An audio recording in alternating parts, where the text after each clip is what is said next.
I mean, this is one of those coincidences that just so happens to to be perfect because yeah, apparently that hermit knew what he was talking about.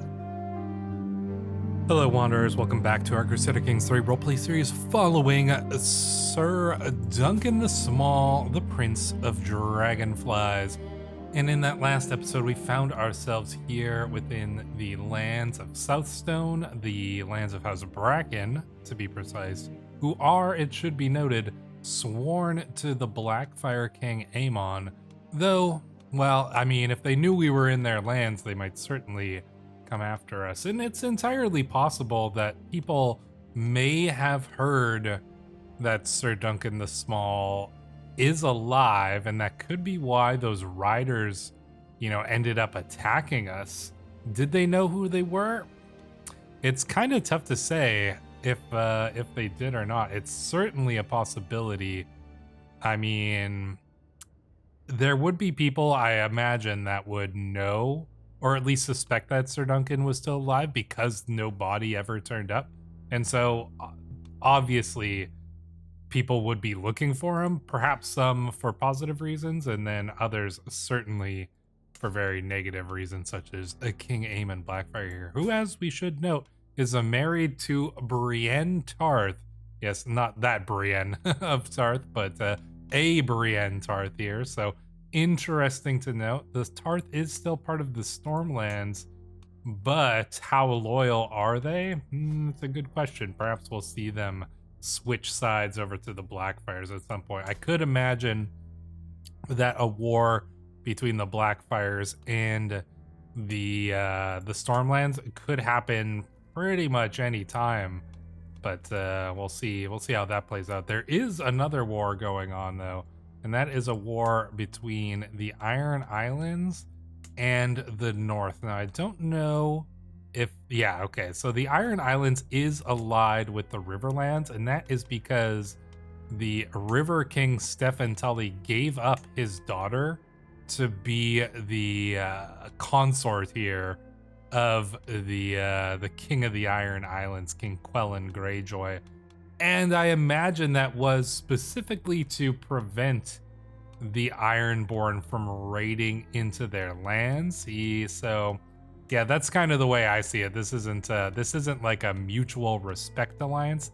This is the Riverlands having to do something to prevent the Ironborn from just like ravaging their lands in this time of chaos. And so giving up one of his daughters was the only true solution to that. So, but the Ironborn do seem to be going after Flint's Finger, so that's a logical place for them to start, grabbing this chunk of land right here. I imagine that if they are successful, they'll want to expand beyond that. But with that being said, I do think that with this going on, we are going to get pulled north as well, because as some people have pointed out, not only has Brynden Bloodraven been named Lord Commander of the Wall and has a very good reason, perhaps more reason than anyone else, to hate the Blackfires.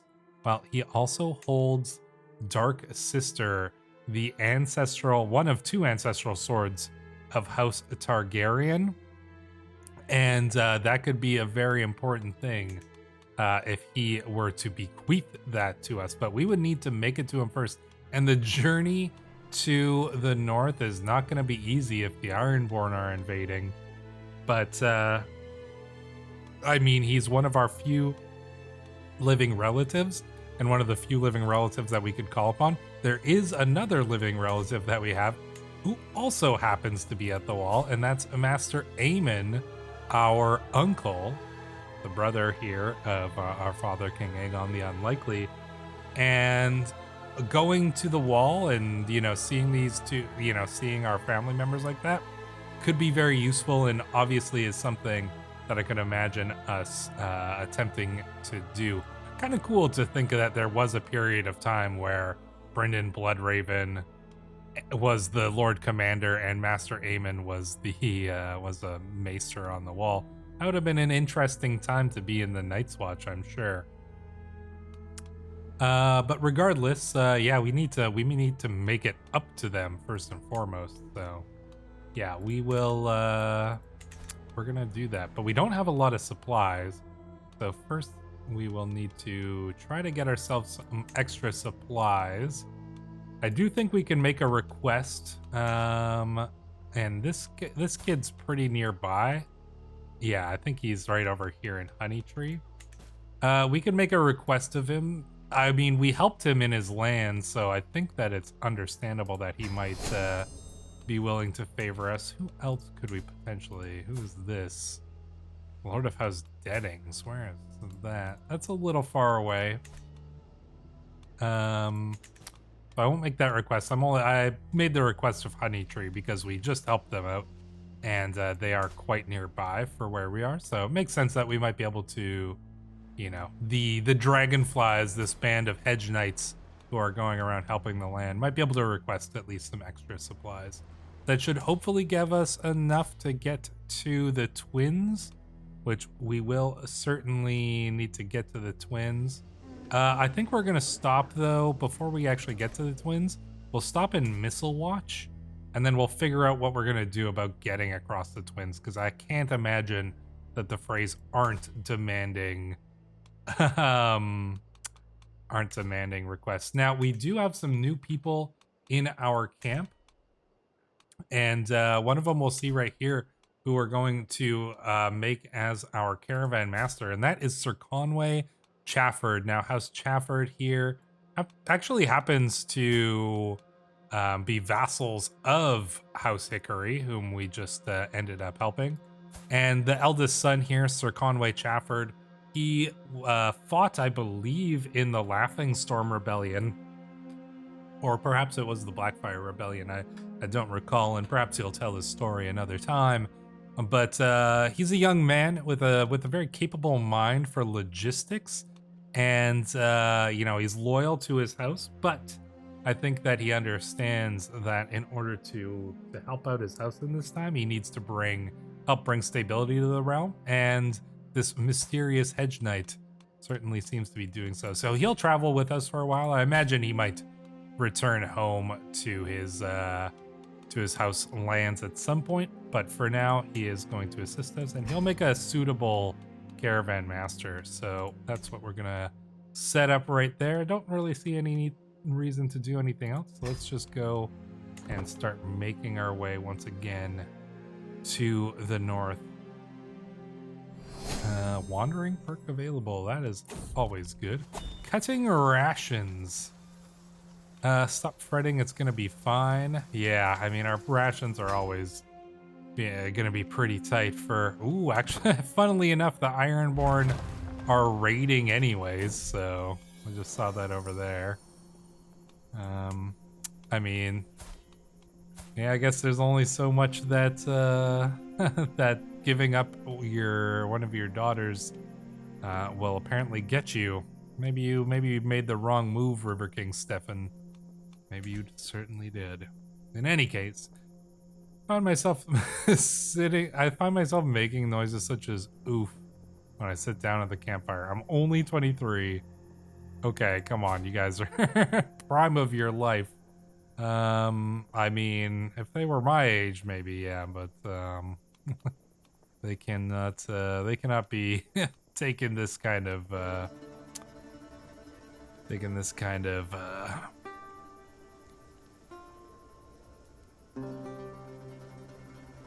yeah, they're a little bit young for this. I don't think we can afford... I think we just got a soldier on. Or do we stay at an inn? I mean, we have the money. Perhaps we do stay at an inn. We push ourselves a little bit further and make it to an inn where we can stay. And that should give us some options here. We could protect the innocent. That could get us some decent money before we cross. Let's see if we can grab far and wide here. It's gonna be useful. Anything else we can do? No. I probably want to do something like you know, send a gift. Oh my god, that's so expensive. That's a little silly. It's too bad it's not based on how much money we make.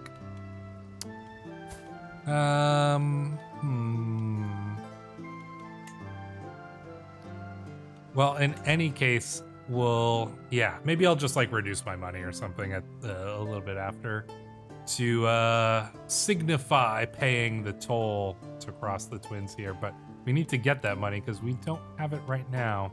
And I think we'll go and we'll kind of see about helping some people nearby here. But yeah, there's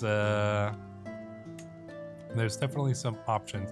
One thing I do want to do though is we found this kid Jamos, whom has earned the nickname the Wolf Child because, you know, he's an orphan and he happens to have himself a pet dog, which maybe it's a wolf dog. That could be certainly possible. But regardless, I do think that we're going to want to educate this child and potentially maybe even take him on as our squire at some point. And then train the kid up to be potentially a capable warrior, because that could be useful here. But yeah, I think we're gonna go. Let's protect the innocent. We might end up making a little bit of money from it as well, which is always good. And we'll see what this involves. All right, let's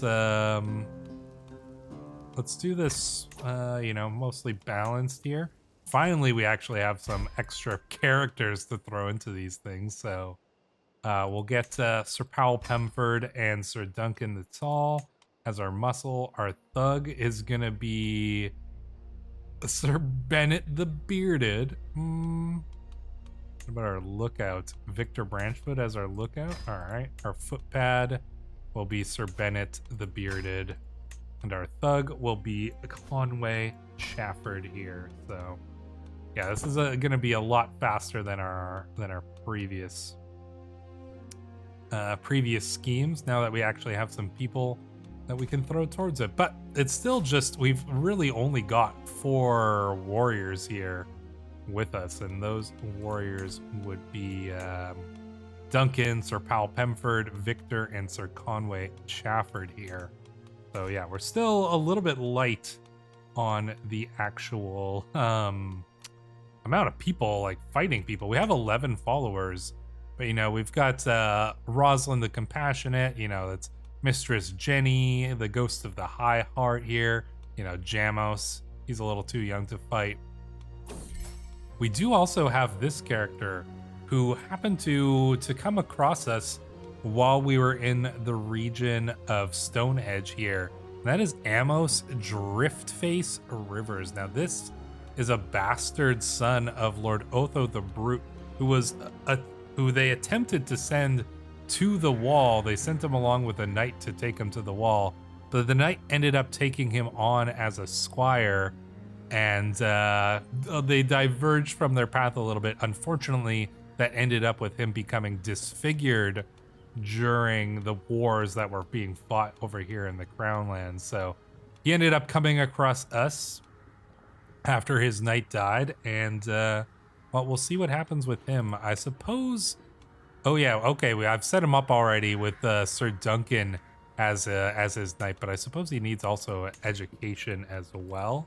So we'll get Duncan to educate him as well. So yeah, we'll see what he looks like after his wound is healed. But yeah, poor kid. Also, he's a son of Otho the Brute, which is, you know, take that for what you will. I mean, not a good guy. Not a good guy by any means. A follower's heart. Sir Duncan, my leader, I have met the most gorgeous woman here in Whiskermore, says Sir Powell Pemford. Her family will not let us marry without me paying a sizable dowry. Please help me. I mean, if she wants to run away with you, I mean, we don't have the money. So you're on your own. This never ends up working. I don't think I've ever seen it working. But, oh, and it actually finally does. I have seen this event play out so many times in these series, and they never succeed in their plot, but finally he does. So he marries the lowborn woman, Sharna, here. She's got a nice dress, surprisingly. And robust, faithful blade hunter, incompetent commander, diligent, trusting, and humble. Wow, you found yourself a quite the woman there, Sir Powell. Good for you. Good for you indeed. Yeah, interesting enough. Instructor of Knights. There are some jobs we could probably get as we make our way through the north. See how this is playing out. Ooh, minus 50%. They must have suffered. Yeah, big battle loss there. That's unfortunate for the Ironborn. They should have called in their the Riverlands, but maybe I guess maybe it's not really you know, an offensive type of alliance. You know, the Riverlands just signed this basically to prevent the raids or prevent some of the raids. But yeah, the Ironborn can't really like call them in like that because it's not that type of alliance. So regardless, we should be good to pull off our scheme here. 100% chance of success. And there we go. Take care of the people here, and the locals are happy enough to bring us some level of reward for what we have done here. Oh, a hermit to tell us about our future. Careful, sir. Conway holds his arms up in front of my chest. There are bandits in these lands. You're quick to make accusations. A dimly illuminated figure stands in the entrance to the cave. I'm merely a hermit, and you, well, you carry the title of Sir, says Jonathor. Interesting. How fortunate. Please tell me about my future. The hermit takes a second before replying. He gets up and waits until I follow. There's some herbs scattered around and what seems to be a rudimentary bed. He turns to me when we're away from my entourage and with an oddly deeper voice replies, "The water shall pass, but you won't. The water shall pass, but you won't." Interesting. That's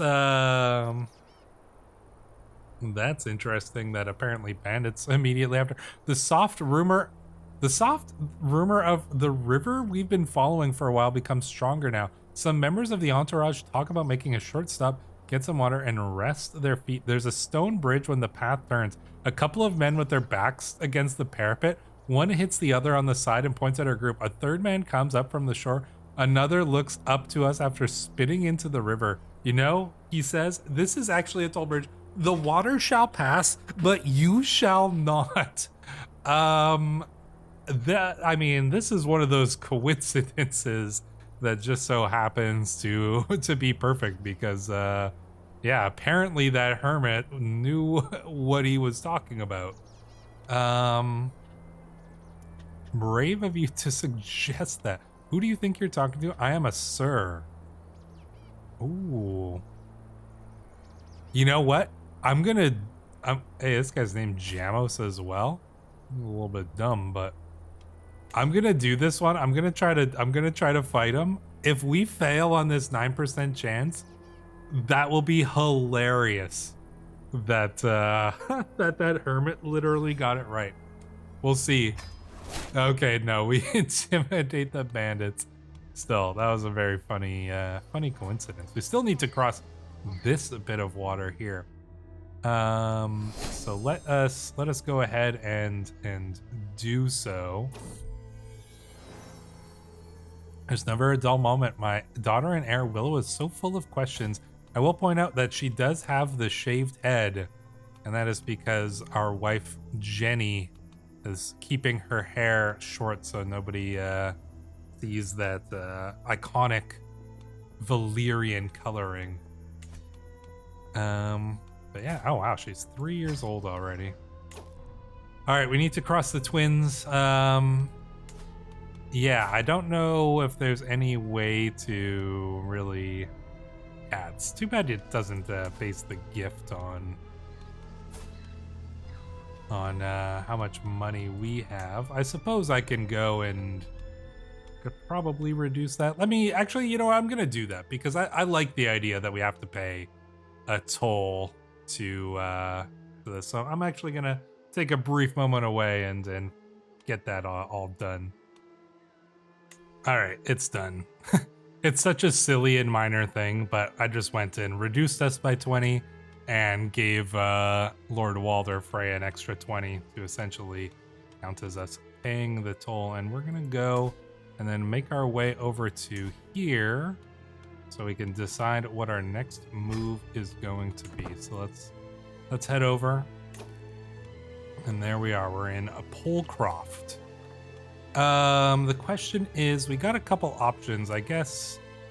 One, we can make our way up through the north, you know, go down through the neck and, you know, make our way all the way across the north here up to the wall. Or there is the potential that we could now head down into the Vale to Gulltown and then take a ship to the north.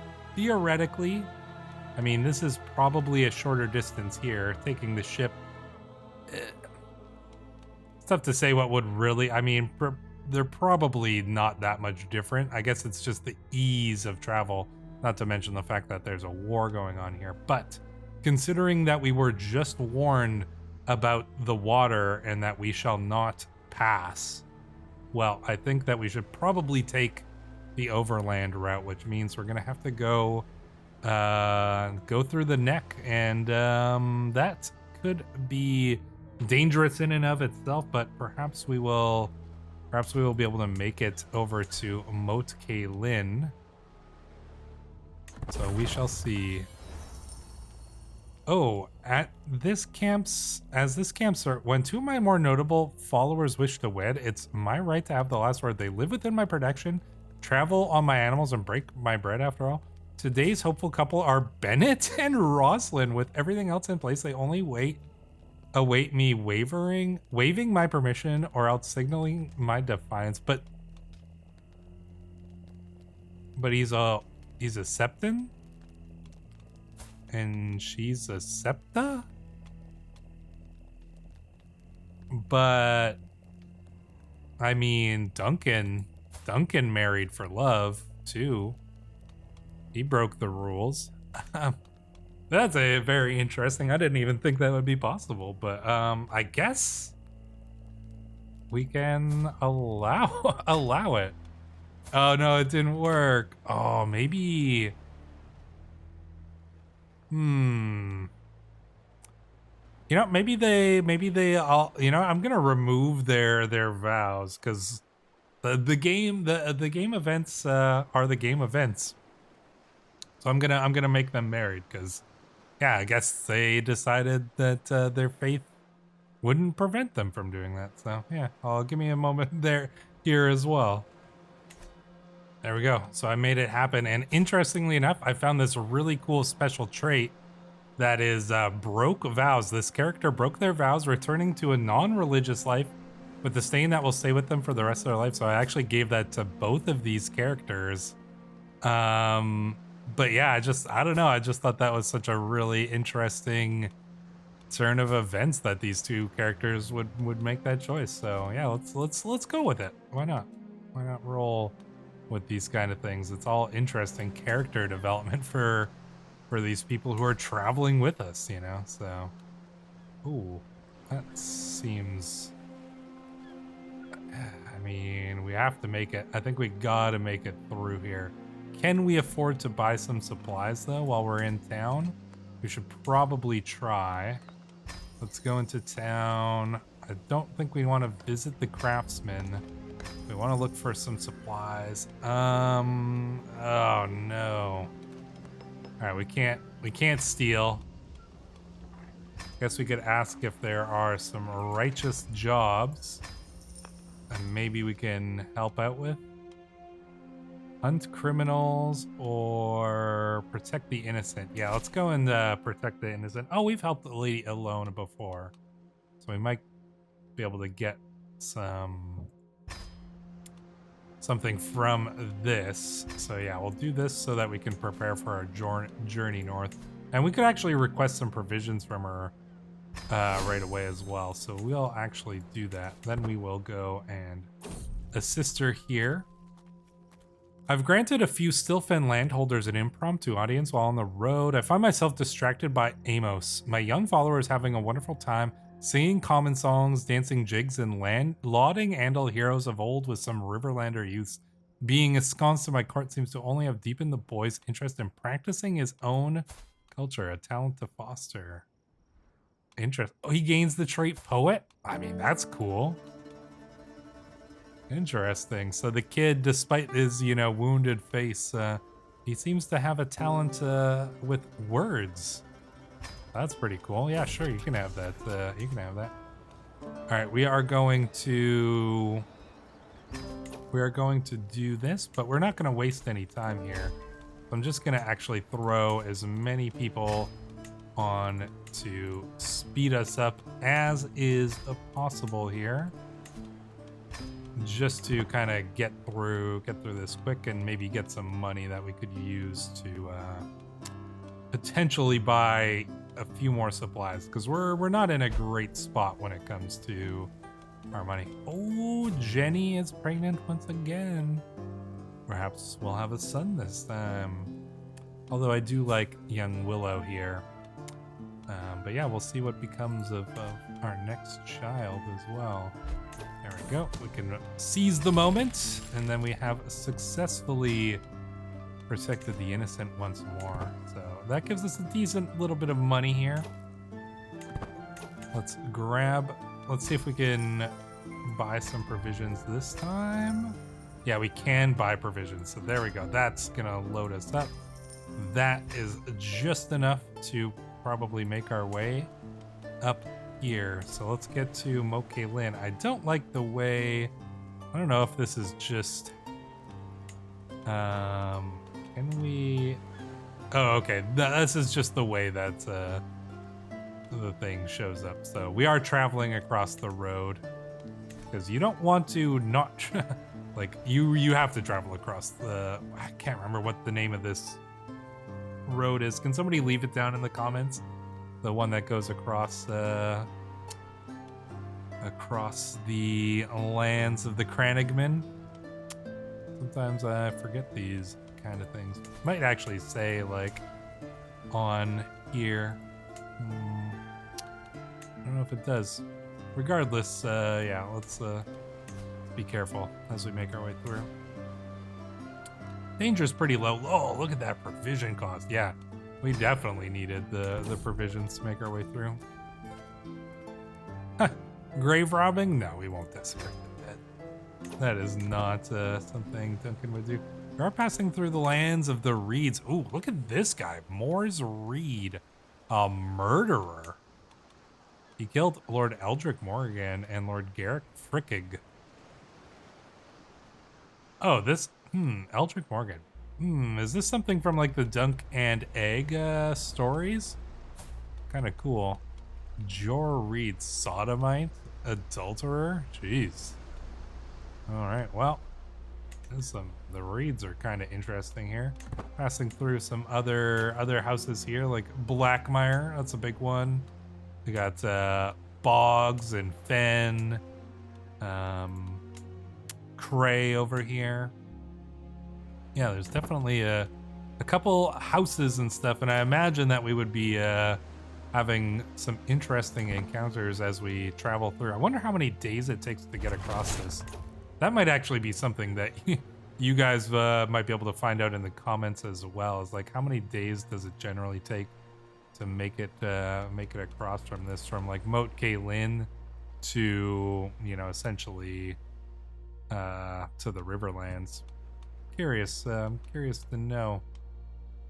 Iron muscle. There are some jobs that the Kranigman might offer for us, but I think we'll take a moment. We'll settle here in Moke-Lin before going forward, because I imagine that little bit of the journey was quite difficult, and that I think is where we shall pause this episode and pick things up in the next one. Until then, Wanderers, once again, thank you so much for watching. If you haven't already subscribed, please make sure to do so. Leave a like on the video, and join the Discord too, because lots of stuff going on in there. In any case, I'll see you in the next one.